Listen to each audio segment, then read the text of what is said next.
looking at Morris right now. He's like, that's what I'm talking about. All right, I see Beverly over here. That's what I'm talking about. All right, you guys are doing good. Bev's getting it up. Let's go. Let's go. All right, so this next speaker, I had the opportunity once again to meet over a year ago.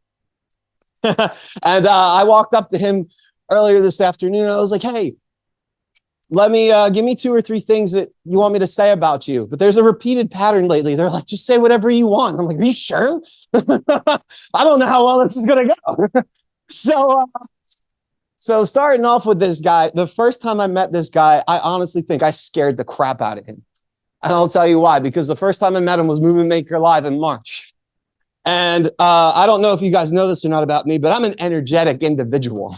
All right, I love to make some noise. I love to have some fun, right? I love to bring it to the table. And Michael Faber was like, if you're coming to my event, you need to be all out for this. And I said, bet, how all out do you want? He's like, as all out as you can be. I'm like, this is your funeral, not mine. So I'm in line, and this gentleman walks up. He's like, hey, how you doing? And I'm like, what's going on? And he's like, oh, okay, buddy. And he just walked by. And I'm like, okay. And then throughout the day, he'd come up and he'd be like nervous. And then I toned it. Actually, no, the truth is I lost my voice the end of the first day. So when he saw me day 2, he was ready. And I'm like, hey, he's like, what happened? I'm like, I got no voice. He's like, oh. And then he was like, hey, you're messing with me, right? I didn't have a voice. I'm like, all right, here we go. I heard him speak. The man's got energy. The man's infectious. The man speaks to the point from the heart. He's relatable. And not to mention, he can captivate the room with what he says and how he says it. And I love that about him. And we'll fast forward into May. I was at another live event and he happened to be there. And out of nowhere, because I was not paying attention, he decided to scare the crap out of me. He was behind me and he went, and it was the man that I'm about to introduce. This man is authentic with who he is and how he operates. His wisdom and insights are phenomenal at best, and they are miraculously amazing to understand and grasp. And his name is just so catchy, too. When I love announcing his name. I love announcing his name so much. My wife likes his name. Oh my God. And we're laughing about it, and she's not on Zoom, thank God. I think I would have embarrassed her. But she's like, it's such a catchy name. And I'm like, I think so too. But you know what's cool about it, though? The person behind it. That's what makes it so amazing. So ladies and gentlemen, let's give a wild shout out to my man, Beach.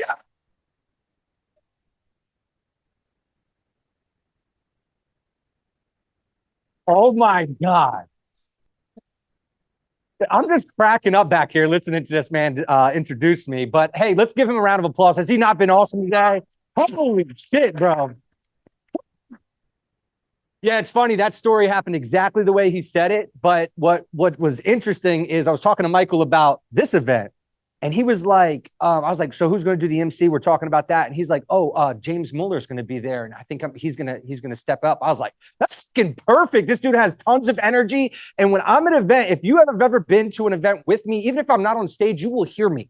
I'm in the back of the room trying my very hardest to get the room as hype as I possibly can. And when I'm in a room with him, you're getting it from both sides. Okay. So that's the awesome thing about James, and definitely think you've done a fantastic job today. So is all the speakers. This has been a rock star day so far. We want to keep that going for you guys for sure. And I wanted to kind of switch things up a little bit. Some of you in the room have heard my story. Some of you haven't. So I'm going to make sure I touch on a few things. But one thing that I wanted to talk about a little bit, and we've heard a few times today, us talk about like self-limiting beliefs. And I actually wanted to introduce something to you guys. If you've not heard of this before, I want to introduce it to you. If you have heard of it, then we're going to go over it and review it. If you have something to add, we'll certainly talk about it. So there are things called self-limiting beliefs, and there are things that I call, and some others call, models of reality. Okay, so we're going to talk a little bit about models of reality, but I'm going to tell you a quick story that I think kind of helps summarize that. Have you guys ever heard the story of the monkeys and the bananas and the pole in the cage? This one? No? Okay, good. Oh, yeah, I know you have, fool. No, it's not squirrels, Mike. It's monkeys. Actually, it's pretty funny. In a little while, I'm going to get to a point where you guys are like, this dude's probably more likely to be a squirrel hunter than Michael, but we'll get to that in a second. So the story goes, there is like this research study that they're going to do. They put these monkeys in a cage, and in the center of this big cage, they put a pole. At the top of this pole, there are a ton of bananas. So naturally, the monkeys are going to go after these bananas, right? But there's a catch. Every single time the monkeys go after the bananas, they spray them with cold water. In fact, not only is the monkey that's going up the pole to get the bananas getting sprayed, but all the other monkeys in the cage are getting sprayed as well. So every single time a monkey tries to go up the cage or up the pole in the cage to get the bananas, everybody gets sprayed and all the other monkeys get pissed off at the guy that's trying to go up there, right? So they start pulling them down. They start introducing new monkeys to the cage, right? These monkeys have never experienced the hose, never seen the hose, but that's not going to stop the other monkeys from stopping this monkey from trying to go up the pole to get the bananas. They keep doing this, adding new monkeys, taking out old monkeys, adding new monkeys, taking out old monkeys, until eventually there are no monkeys in this cage that have ever experienced the hose. But every single time a monkey tries to go up the pole to get the bananas, he's pulled down. He's convinced that he can't go up there, and they have no idea why. So to me, that example of a model of reality, because does the monkey know that it can go up the pole and get the bananas? He knows he's physically able. He knows he's strong enough. He knows he has the skills to get up that pole and to get to the bananas, but he knows that he's not allowed to because he's been told essentially that you can't, right? So rather than thinking you're too small, too weak, too whatever to get up the pole and get the bananas, which would be a self-limiting belief, right? He has been told and convinced that he can't go up the pole and get the bananas. That's a model of reality, right? This is an external thing that's been placed on us versus an internal thing that we've convinced ourselves of that is preventing us from going forward, doing the thing, whatever it is. So we're going to touch a little bit on that because today, like for me, that's my new thing. Like, what is it that I'm bought into? What is this belief that I'm currently bought into that's stopping me from going to the next place? And how do I become aware of that? How do I find out about it so that I can reprogram that belief for myself and then take the next step, the step that's necessary to go to the places that I want to go, right? It's a pretty cool process, pretty cool thought process. So we'll get into it. One of the reasons why I think I'm, somebody who could stand up here before you guys is because I'm an enthusiast. I love all things business, sales, personal development, all that stuff. Now, notice I said enthusiast and not an expert. Okay. I don't have the doctorates that are in this room. And if I did, they'd be honorary from the School of Hard Knocks because I did not go to school for any of it. All right. So my point is, when I come before you today, I'm coming before you as a student and somebody who just loves the shit that I'm talking about. Okay. Please understand that it is my opinion. It is things that I've learned on my journey that have worked for me. If they work for you, great. But I'm not coming from a place of authority or anything like that. This is just some shit that I've learned and I've fallen in love with. That's it. Okay. And one of the reasons why other people feel I'm worthy of standing on a stage and talking about business is because I have actually built a business, which is pretty essential for this. It's pretty cool. We'll get into like how it all happened, but we built a business. My wife, who is right here, this lovely, beautiful lady right there, she is there. Me and that beautiful lady, we built a roofing business that is pretty awesome. Cool thing, I've never done a roof before, right? But we have a roofing business that's very successful. She hasn't done a roof either. Not that I should have to clarify that, but if you know her, you know that's why that's funny. She's like, I'm not getting on no ladder, no roof. All right, so what's really cool is not the fact that we own a business and that business is doing well. I've been here all day, right? That business is still rocking and rolling. I've gotten one call about business stuff at all so far today, period. Okay. Our business is operating. It's selling, it's installing, it's problem solving, it's growing. People are out there right now installing roofs. And I'm here with you guys, and I never missed a beat. It's not something that I have to be on top of. They're doing it. We've got phenomenal team members. They're crushing it. They're killing it. And that's one of the reasons why I feel super, capable of being able to share some of the things that we've learned along the way with you. Is that fair? Okay, cool. Now, it didn't start this way. Like I said, we built this thing from the ground up with no money. And very unlikely business owners. When I grew up in a very, very problematic fashion. My parents were both really, really bad drug addicts.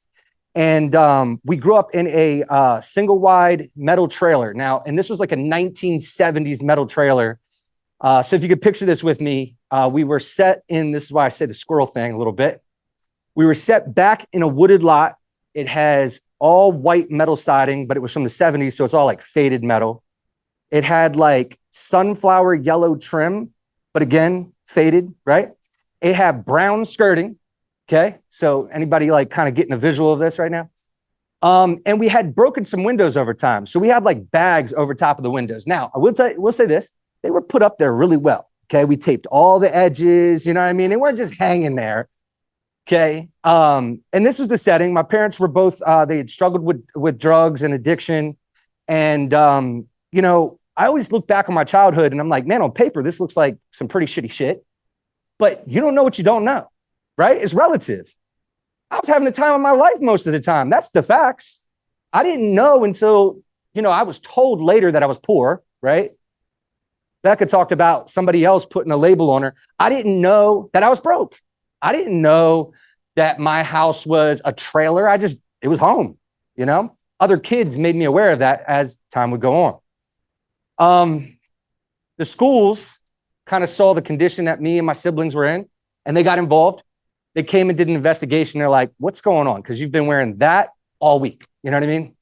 And they started to do investigation, and they determined that it was an unfit home, and they came and got us. Now, the thing is, they didn't just come and get me at a specific time and date that like we had an appointment or anything like that. I was away. I was with a family friend from the neighborhood at a church event. And these two official people just come walking up to me and my younger sister, and they're like, you're coming with us. Now, again, listen, I had a pretty shitty childhood on paper. My parents still taught me not to go with strangers. So I'm dealing with this conflict of who the hell are these people, right? And they're like, you're coming with us. I have no idea who these people are. And they're like, you're going to go live with these other people. I'm like, you're crazy. This dude's a lunatic, right? But we did. Me and my sister, we went and moved in with another family. And you know, there is a certain degree of like what we were going through as a child that you kind of just roll with the punches. So that part was a little bit like, okay, I guess this is what we're doing. So we just went along with it. And every time that my parents would find out which foster home we were in, they would move us again. So in my 6th grade school year, I was actually in 6 different school districts. That's how much we were moving around from foster home to foster home. I remember one foster home specifically, they didn't have a bedroom for me. And I was sleeping on a lawn chair in the hallway with some blankets on it. Now, again, you're a kid. You kind of think that's fun. So please, I don't want the sympathy. I just want to explain that that's what was going on. But it was definitely something to get used to and adjust to. Now, fast forward a little bit. At some point, the state decides that either we were too much of a problem and they sent us home, or somehow my parents proved to them that they were something that they weren't at the time. And they sent us home. They sent me and my sister home. And when we get back home, guys, I'm telling you, it was worse off then than it was when they took us in the first place. My parents didn't have anything, no money, no car, no license, no job, nothing. We were getting our food from the churches. We had an extension cord ran from the neighbor's house that was powering the fridge and the lights because we had no electric. That's the situation we went back to. And, you know, at this time, again, you know, you're just used to what you're used to. And because I was in such a negative environment, I was seeing a lot of negative stuff, right? And that's the norm. That becomes the norm, is the bad things that I was seeing. It became so familiar to me. So I started hanging with the wrong people, and I got arrested for the first time at 13 years old, okay? 13 years old, I get arrested for a burglary, did no time, just got arrested, went home. At 14, I got arrested, and I end up doing 2 years in juvenile facilities. Now, I'm going to give some huge praise to my man Justin over here, because that's a long time what he did. That's crazy, right? But one thing he said that stood out to me so much was, this is the best thing that happened to him. I didn't know it at the time, but the 2 years that I spent during that time, the juvenile facilities, everybody that I was hanging out with, right, was back home, and I'm in this juvenile facility. It's a jail. It's a jail. It's, you know, it's everything a jail is, but for kids. And I'm in there. I'm away from my family. I can't see my family, can't see my friends. And I just think it's the worst possible thing I could be going through at the time. But when I came home, all of my friends that I had been hanging out with formed horrible drug addictions. Horrible. What I came back to were the shells of people that I once knew. So while I thought I was in the fire, I was being protected from it. And it's weird, man. You know, you go through something like that, there starts to be this like whisper, this gut feeling. It's like, you know, there's something to this, man. You're like, you know, does everybody have that gut feeling? It's like you're supposed to do something great. Like there's just a bigger purpose. There's a bigger internal drive, right? I didn't have much data to support that, but I had that feeling. And the things that I knew about myself from the situations I have been in started to suppress that voice more and more and more, but it was still there. It was still there. When I came home during that time, man, there was something that happened that was so awesome. I met that lady up there on the screen and woo, telling you right now, things changed, but unfortunately, this woman's presence in my life wasn't enough for me to shape up. It really wasn't. At 17, I was arrested for armed robbery. I got charged as an adult, got sent to adult prison.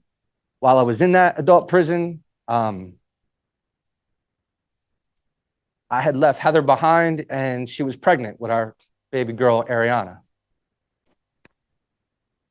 And man, it's funny how I used to tell this story and I used to be like, yeah, I met my daughter in prison. And Chaz talked about people of interest versus people of impact. And I felt like that was the interesting thing, was like, I've met my daughter in prison. Man, the impact is I left her behind to have my daughter without me.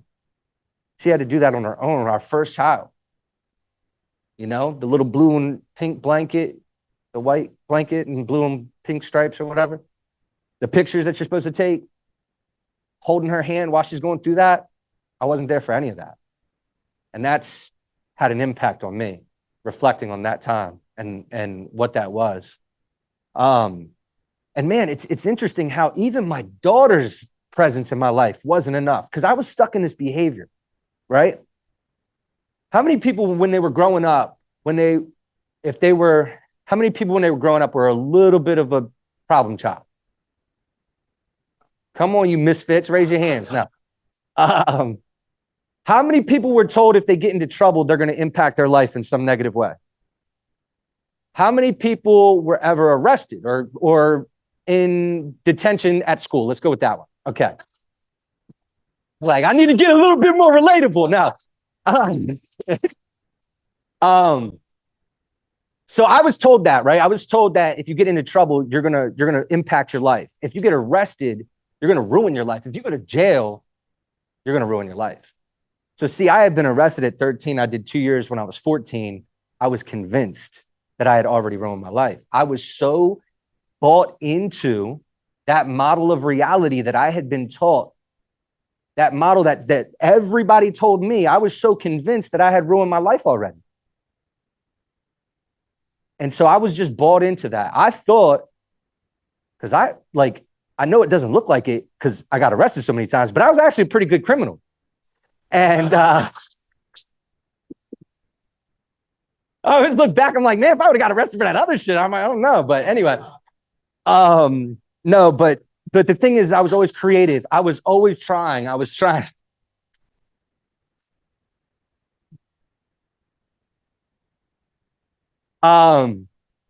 So, you know, I look back and I'm like, man, I was always working hard, like trying to be creative, trying to be like, you know, just thinking outside of the box, outsmarting the law, trying to figure out ways and doing things that other people weren't doing. I was hustling. I really was. I was working hard at being bad. Like I was working hard at that. And the armed robbery happened. I ended up doing, I was still a juvenile when I got arrested. I ended up going to adult prison for that. Fresh 18, go into the maximum security prison. My cellmate, okay, he was 6'2", probably like 310, like a very big man, okay?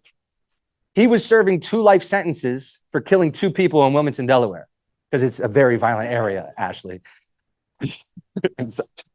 Anyhow, I'm very blessed that man was a good person to me, at least, because if he didn't want to be, I don't know that I could have done much to stop him. That's pretty much the situation. And you're fresh 18. Like I'm probably like $150, $160 soaking wet. Like I was this skinny little white boy in this prison, and it was terrifying. It really was, you know? I came home and I said the famous words that everybody says when they leave prison: I'm not coming back. That was wrong. In fact, I was back 3 more times. 3 more times. Okay. Now, remember, I was 17, sent to adult jail as an adult. By the age of 21, guys, I had been in and out of prison with 3 felony convictions, and I was just arrested for my 4th. And in the state of Delaware, they call that habitual offender.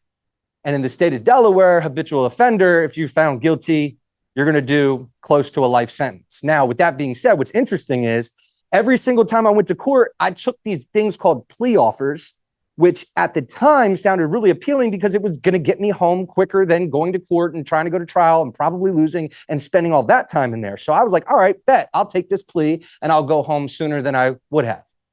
Every single one of those plea offers had something called a suspended sentence. So they would say, boom, you're going to be sentenced to 5 years, level 5, suspended for 6 months. So go do the 6 months, come home. The problem is when you violate that probation and that sentence, all that backup time can fall on you as well. So not only was I looking at this habitual offender sentence, I was also looking at 15 years of suspended sentencing that was following me from my previous sentences. And I didn't know that. I was in court and I'm thinking, oh, well, I'm going to get another plea and I'm going to go and, this is what's going to happen. My public defender comes to me and he's like, hey, we got a plea offer on the table. I was like, cool. I'm probably not going to get this one. I'll take the next one because it gets a little bit better as closer you get to court. And he's like, yeah, it's they're right now, if you plead guilty to count 1, they're going to include the violation of probation and this one, and they're going to make a recommendation to the court for 33 years. I was like, 33 years of what? What are we talking about? House arrest? Like, that's a long house arrest. He's like, no, level 5. You don't understand it, but you're a habitual offender and you got 15 years of mandatory time that you're going to get as a violation of your probation. And I'm like, what are you talking about? I'm 21 years old, 33 years. And you think I'm going to agree to this? Bro, no way. Like, but that was it. I go into prison and you go back to court, right? So go back into prison, go back to court. I get there. I'm like, what's the plea this time? He's like, 33 years with the 15-year backup time. I'm like, it's not getting any better. He's like, you don't understand. You're going to go to court and you're going to go away forever. That's what's going to happen. I'm like, well, listen, that sounds the same as 33 years. Right. So I'm like, I'm just going to try, take my chances at trial. So we get closer to trial, guys. And what's interesting to know is that I got caught red-handed, guilty as could be. We were burglarizing a building that had like a studio equipment in it. So when I say I got caught red-handed, I'm walking out of the building with a large studio mixer in my hand when they catch me. That's pretty caught. You know what I mean? So in the previous cases, I was always looking for like loopholes and ways out of this, and maybe I can get found not guilty. I'm like, how am I going to beat this? I got found literally with the stuff still in my hand. It's not like I had the paint on my hand. I had it in my hand. So, and the witness, the guy that caught me, who was not a police officer, he was a neighbor. The guy who caught me showed up to every court date. Shit, he didn't even have to be there for. He was there first in line that day at the courthouse, ready to get in there. I was like, apparently you got nothing else going on in your life, buddy. Well, we get closer to court, we get closer to trial. I'm just, at this point, guys, like I spend every night by my bedside praying to I didn't even know what. Like, man, if you just give me one more chance at this thing called life, I don't got this in me anymore anyway. So like, we're done. We're done with this life because I can't do it anymore. This is not for me. I know that I'm destined for something better than this. So we get to trial, and at the trial date, at least in Delaware, it's really just another date for them to like go through the process of the plea offers. And then what they'll do is they'll start selecting jury members right then on the spot. Right. So I'm in the courthouse holding room, which was, it's below the court in a, like you see in the movies, like metal bars, prison cell. Right. But it's just a ton of us in there waiting for our court hearing. And so I'm in there. My public defender comes to me. He's like, hey, the plea offer didn't get any better. He's like, but I got an idea. I'm like, I'm all for it. You didn't have to tell me the idea. I'm here. I'm ready for it. And then he told me the idea. And then again, I was a little less enthused once I heard the idea because this was his idea. He said, hey, Bobby, why don't we take you and 3 other people? We're going to put you and those 3 other people in the jury box, and we'll see if the witness can identify you. It's like, this, first of all, okay, let's not beat around the bush here. There's not a whole lot of people in that holding cell that look like me, if you get what I'm saying, right? Just saying how it is, right? There was not a whole lot of little punk white boys in the prison cell waiting to be put in this lineup, okay? So that's the facts. There was another white dude with tattoos all over his face. There was an older white guy with a beard, looked like Michael in about 30 years. 20, maybe. And then there was a Spanish guy, still tattoos on his face. That was the three. I was like, but what I got to lose? Let's go for it. We walk up there, we sit in the jury box. So we're in the jury box and they bring the witness into the courtroom. And if you know about the courtroom, right, there's a little gate that's got the wheel, but before that, there's the door. So they walk in the door and they're being escorted. My public defender, I didn't have attorney, and the prosecutor escorting this guy through and to the gate, right? And the gate pushed back. The guy is watching me and looking at me from the moment he walked through the door. He never even seen, I don't even think he's seen the other people in the jury box. He's like locked in on me. And he walks in and he stands there and he's just, staring at me right in my face. And he says, the man that did this is not here in the courtroom today.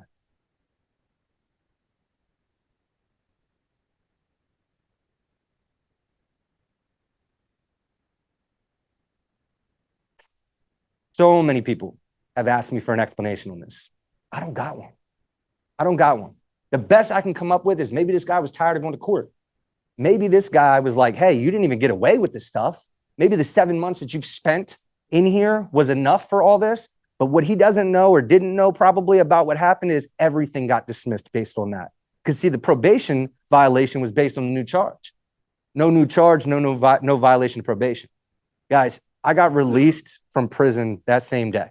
Now, here's what happened in that moment. I got released from a prison that was not made of concrete and steel.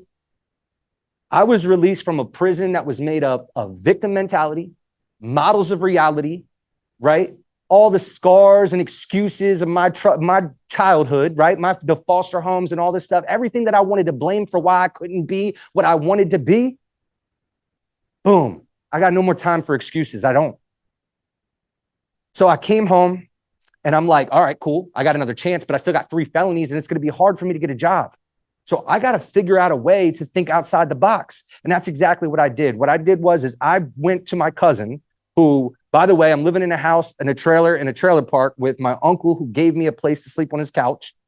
And I go to my cousin and I'm like, my cousin is 6'2", okay? And I asked him if I could borrow his suit. Now, I'm not 6'2", so it was a very large suit on me. And I just wanted to do something different, man. I wanted to get uncomfortable because what I had known had only gotten me what I had experienced at that point in my life. And I was like, I got to get uncomfortable. And so I put this big ass suit on and I said, all right, I'm going to stop checking this box that says felon on this application. I'm just going to go to the source. They're going to have to kick me out of these places because I'm going for my job interview. So I went, first stop was Walmart right here in Delaware. My big ass suit, I walk into Walmart, walk all the way to the back to the layaway section. That's where you would report to if you had an interview. And I said, my name is Robert Jones. I'm here for my 11 o'clock interview. And that woman looked back at me and said, sir, we have no interviews scheduled today.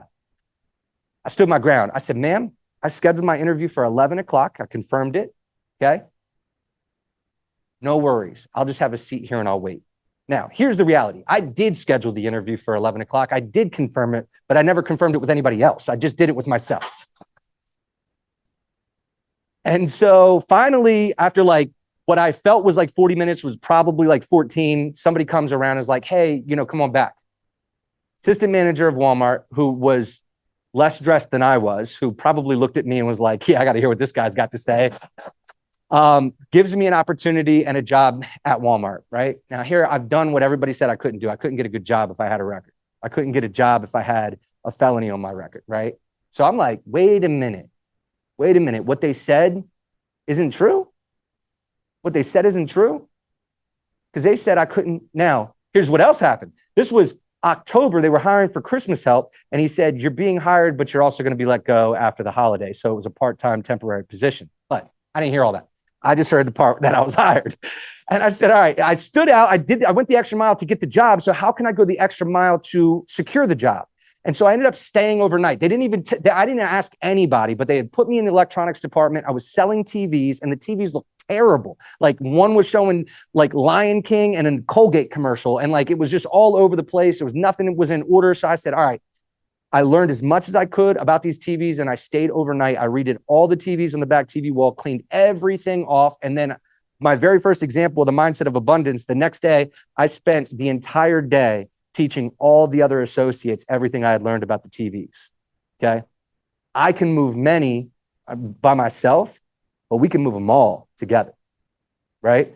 So you couldn't even buy TVs from that Walmart during that time. Everything was sold out within a few days. We would have lines of people set up at 8 o'clock at night waiting to buy TVs that were coming in off of trucks. That's how sold out we were. The store manager comes over. He's like, what is going on? And the department manager and everybody else was like, this guy. They made me a manager. 2 months after I've been released from prison, I got made a customer service manager at Walmart, which is not the most glorified management position in the world, but you couldn't tell me shit. I was floating. And you know, the crazy thing is, and Heather and I joke about this all the time, because we look back on that time like, yo, we made it. We had made it then. Like literally, we always felt like at that time, we were like, yo, we had, within a few months of working at Walmart, and she was working her ass off too, we had saved enough money to get our own place.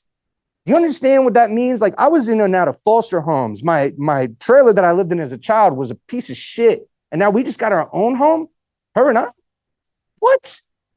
It was a trailer in a trailer park, but I felt like I was in a mansion. I even said to her, we were sitting on the front porch. We had just furnished the house with couches that we took from behind Rent-A-Center that were being discarded from the couches that they just delivered. And this was the trash that those people gave away.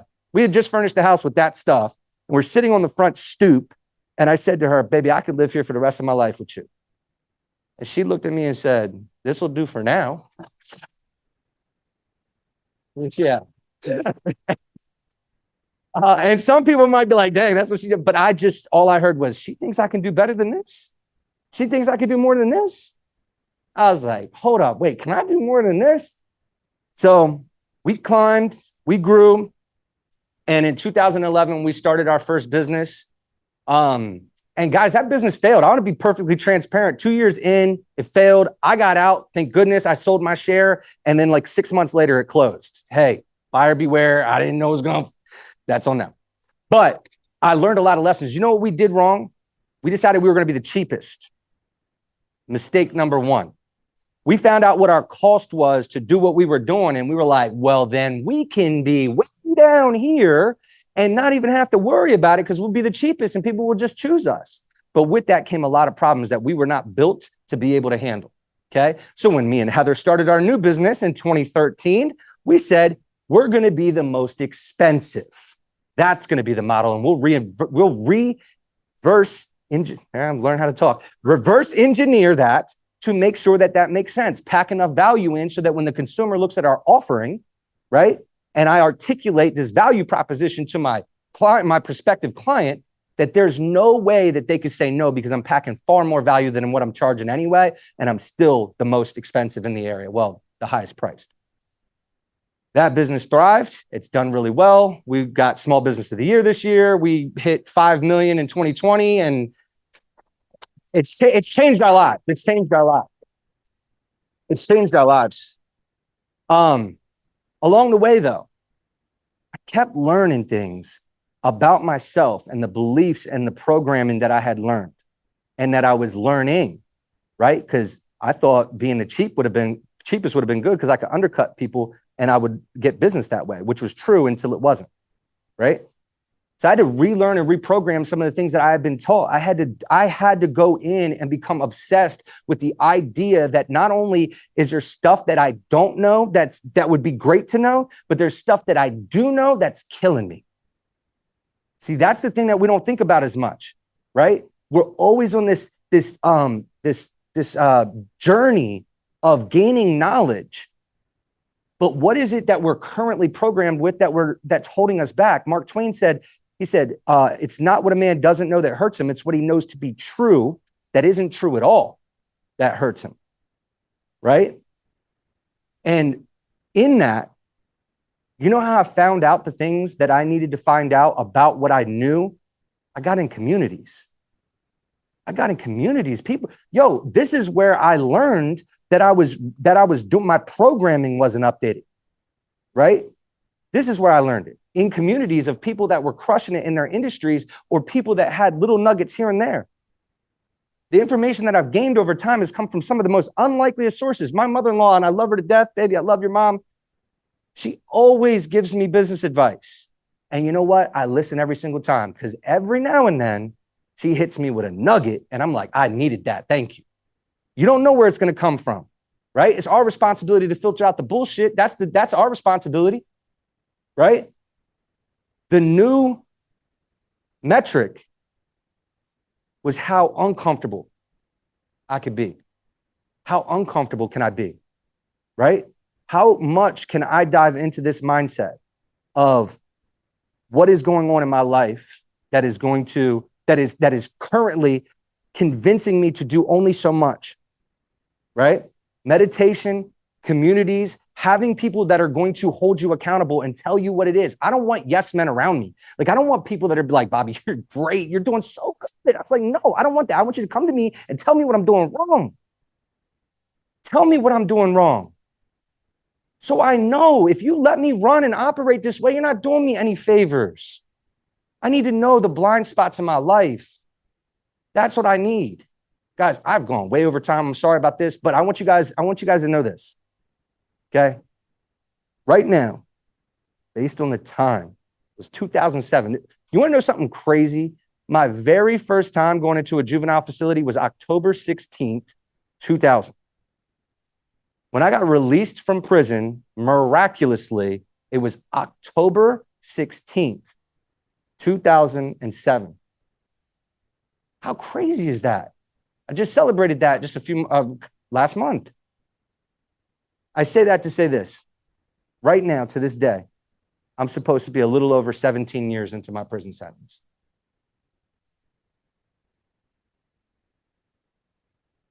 Divine intervention, right?